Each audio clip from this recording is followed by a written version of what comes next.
இன்றைக்கு பெரும்பாலும் பேசுபொருளாக மாறியிருக்கின்ற விடயமாக இருப்பது இந்த சுரேஷ் சலையின் சித்திரவதை. சுரேஷ் சலை உடல் ரீதியாகவும் உள ரீதியாகவும் சித்திரவதைக்கு உள்ளாகி இருக்கிறார் என்று அவரது மகன் தெரிவித்த கூற்று.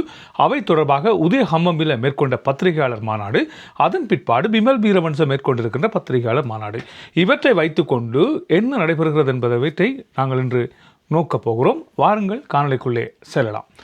என்னவென்று சொன்னால், உங்கள் பலருக்கு ஞாபகம் இருக்கலாம், இந்த சிறைக்கூடங்கள் ஒன்றும் புதியவை அல்ல. காலம் காலமாக தமிழ் முஸ்லிம் மக்களை சித்திரவதை செய்வதற்கும் தமிழ் மக்களை கொண்டு வந்து இங்கே அடைத்து வைப்பதற்குமாக உருவாக்கப்பட்ட சிறைக்கூடங்களாக இவைகள் இருந்திருக்கின்றன. இறுதி யுத்த காலப்பகுதியிலே பலர் கொண்டு வரப்பட்டு இங்கே சித்திரவதை செய்யப்பட்டிருக்கிறார்கள். யுத்தங்கள் இடம்பெற்றுக் கொண்டிருந்த காலகட்டங்களாக இருக்கட்டும், கடந்த காலங்கள், அதாவது 2009ற்கு முற்பட்ட காலங்கள், பல தமிழர்கள் கைது செய்யப்பட்டு இங்கே கொண்டு வரப்பட்டிருக்கிறார்கள். அவர்களுக்கு மலவாசல் வழியே போத்தல் செருகப்படுவதும் முட்கம்பிகள் செருகப்படுவதும் உயிரோடு வைத்து அவர்களுக்கு ரில்லர்களால் ஓட்டை போடப்பட்டதும் இந்த சுரேஷ் சலை போன்றவர்களுக்கு தெரியாமல் இல்லை. அதற்கு பொறுப்பாக இருந்தவர் இந்த சுரேஷ் சலை தான். உங்கள் பலருக்கு ஞாபகம் இருக்கலாம், 2004ஆம் ஆண்டுக்கு முற்பட்ட காலப்பகுதியிலே கருணா தமிழீழ விடுதலை புலிகள் அமைப்பிலிருந்து பிரிந்து வந்த வேளையில் இதனை சாதகமாக பயன்படுத்தி கொள்ள வேண்டும் என்று அப்பொழுது இருந்த அரசியல்வாதிகளிடம் கேட்டுக்கொண்டவர் இந்த சுரேஷ் சலை.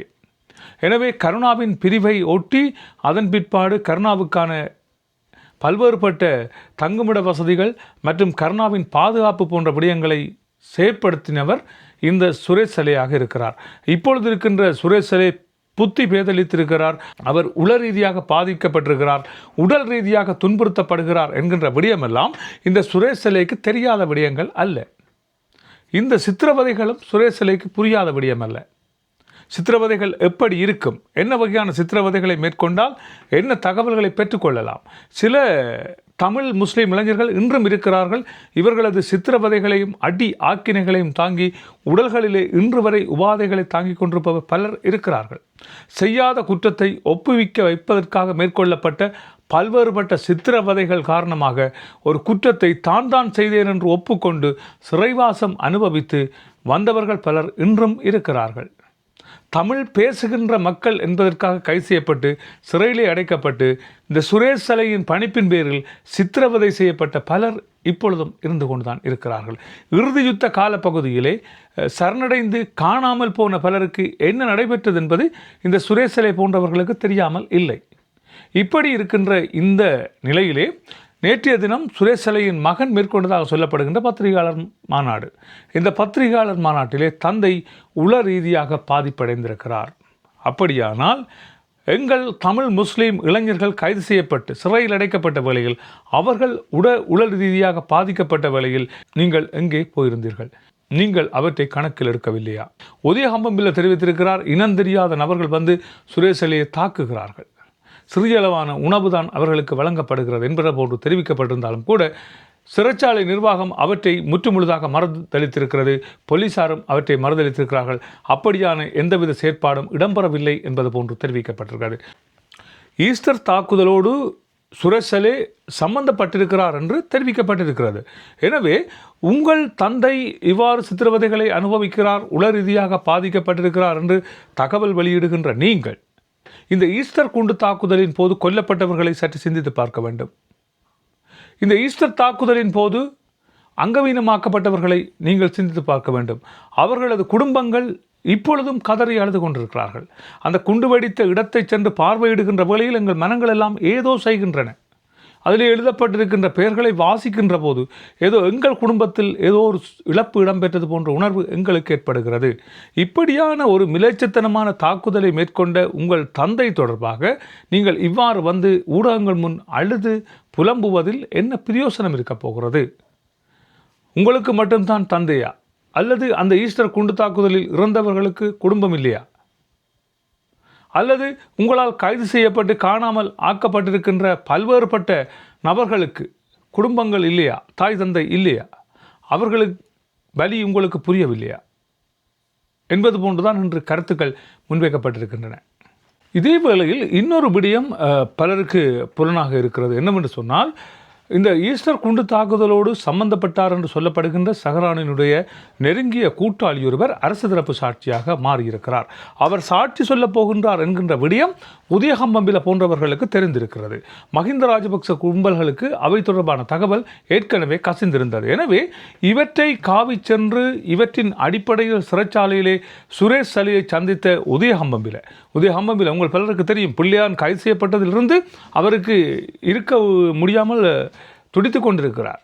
பிள்ளையானின் சட்டத்தரணியாக வேடம் பூண்டு பிள்ளையானின் சட்டத்தரணி சுரேஷ் சலையின் சட்டத்தரணி என்று சொல்லிக்கொண்டு சிறைச்சாலைகளை சென்று அவர்களை சந்தித்து வருகின்ற கம்பம்பில் இந்த சஹ்ரானின் நண்பன் வாக்குமூலங்கள் அளிக்கப் போகின்றார் என்கின்ற தகவலை சுரேஷ் சலைக்கு தெரிவித்திருக்கிறார். எனவே சுரேஷ் சலைக்கு தெரிவிக்கப்பட்ட அந்த தகவலின் பின்புலத்தில் தான் சுரேஷ் சலை இந்த உண்ணாவிரதத்தை ஆரம்பித்திருக்கிறார் என்று தெரிவிக்கப்படுகிறது.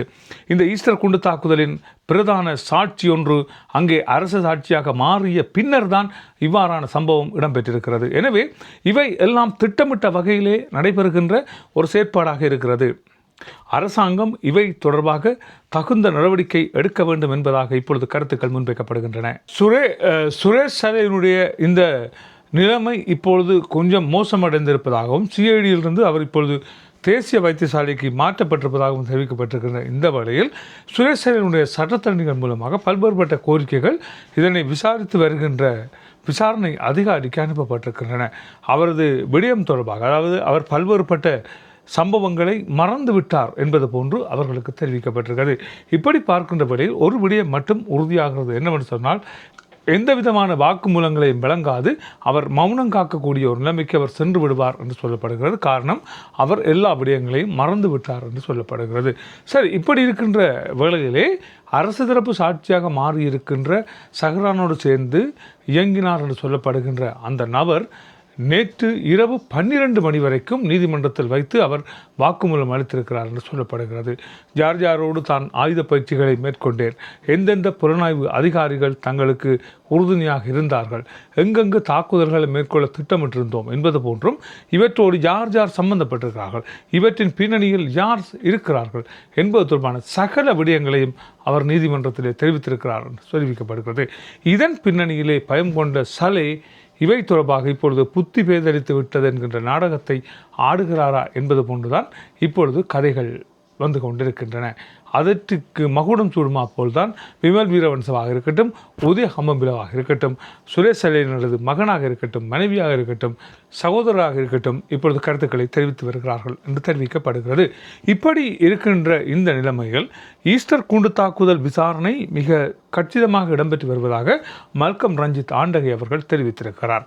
எனவே இந்த விசாரணையை குழப்புகின்ற வகையிலே தான் பல்வேறுபட்ட சதித்திட்டங்கள் பின்புலத்தில் மேற்கொள்ளப்படுகிறவா, பல்வேறுபட்ட சதித்திட்டங்கள் பின்புறத்தில் மேற்கொள்ளப்படுகின்றனவா, இவற்றுக்கு ஆதரவாக உதயகம்பம்பில போன்றவர்கள் இருக்கிறார்களா என்பது தொடர்பாகத்தான் ஊடக பரப்புகள் இப்பொழுது பேச ஆரம்பித்திருக்கின்றன. இன்னொரு விடயம் நாங்கள் கவனத்தில் கொள்ள வேண்டும். உங்கள் பலருக்கு தெரியும், இந்த ஏஆர் பஸ் மோசடியோடு சம்பந்தப்பட்டார் என்று சொல்லப்படுகின்ற பிரதான சாட்சி தற்கொலை செய்து கொண்டார் என்று சொல்லப்படுகிறது. எனவே அது ஒரு ஸ்திரத்தன்மையற்ற நிலைமைக்கு மாறி இருக்கிறது. அப்படி ஒரு நிலைமைக்கு இந்த ஈஸ்டர் குண்டு தாக்குதலை கொண்டு வருவதற்கு இவர்கள் முயற்சிகளை மேற்கொள்கிறார்களா? இவர்கள் மேற்கொள்கின்ற முயற்சியின் அடிப்படையில் சுரேஷ் சலே சிறைச்சாலையிலிருந்து வெளியெடுக்கப்படுகிறாரா என்பதுதான் இப்பொழுது பேசுபொருளாக மாறியிருக்கிறது. அவரது சகோதரர் தெரிவித்திருக்கின்ற கருத்துக்களின் அடிப்படையில் சுரேஷ் சலே வெளிவருவதை அவர்கள் விரும்பவில்லை என்று தெரிகிறது. ஏனென்று சொன்னால் சுரேஷ் சலே பிரதான சூத்திரதாரியாக இருக்கிறார் என்பது எல்லோருக்குமே தெரிந்த விடயம். இப்படி இருக்கின்ற நிலைமையில் சுரேஷ் சலே வெளிவந்தால் இவர் ஒன்றில் ஏதாவது ஒரு சம்பவத்தை வைத்து இவர் கொல்லப்படலாம் என்கின்ற அடிப்படையிலே இவரை வெளியால் கொண்டு வருவதை தாங்கள் விரும்பவில்லை என்பது போன்று சகோதரரது பத்திரிகையாளர் மாநாடு குறிப்பிட்டிருக்கிறது. எது எப்படி இருந்த போதிலும் இந்த ஈஸ்டர் குண்டு தாக்குதலில் ஒரு பெரும் விடயம் தங்கியிருக்கிறது. விசாரணை மிக மிக சுமூகமாக இடம்பெற்று கொண்டிருப்பதாக தெரிவிக்கப்பட்டிருக்கிறது. இன்னும் ஒரு சில மாதங்களிலே இவற்றுக்கான தீர்வு வெளிவரலாம் என்பது போன்றும் தெரிவித்திருக்கிறது. உங்கள் பலருக்கு ஞாபகம் இருக்கலாம், அண்மையிலே பிரதி சொலிசிட்டர் ஜெனரல் திலீப பீரிஸ் ஒரு கருத்தை தெரிவித்திருந்தார். இந்த தாக்குதலோடு யார் யார் சம்பந்தப்பட்டிருக்கிறார்கள் என்ற விடயத்தை நாங்கள் வெளிச்சமிட்டு காட்டுவோம் என்பது போன்று அவர் தெரிவித்திருக்கிறார். அப்படி பார்க்கின்ற வேளையில் ஒரு விடயம் மட்டும் புலனாகிறது. ஈஸ்டர் தாக்குதலின் பிரதான சூத்திரதாரி அடையாளம் காணப்பட்டிருக்கிறார். அவற்றை குழப்புகிற வகையில் தான் சட்டத்தரணி வேஷம் போன்றிருக்கின்ற உதயகம்பம்பில் இப்பொழுது இந்த வேலைகளை பார்த்து கொண்டிருக்கிறார் என்று குறிப்பிடப்படுகிறது. நல்லதுறவுகளே, இதுதான் இன்றைய செய்திக்குறிப்பாக இருக்கின்றன. மற்றும் ஒரு செய்திக்குறிப்பில் சந்திக்கலாம். அதுவரை அன்பு வணக்கம் கூறி விடைபெறுகிறேன். நன்றி, வணக்கம்.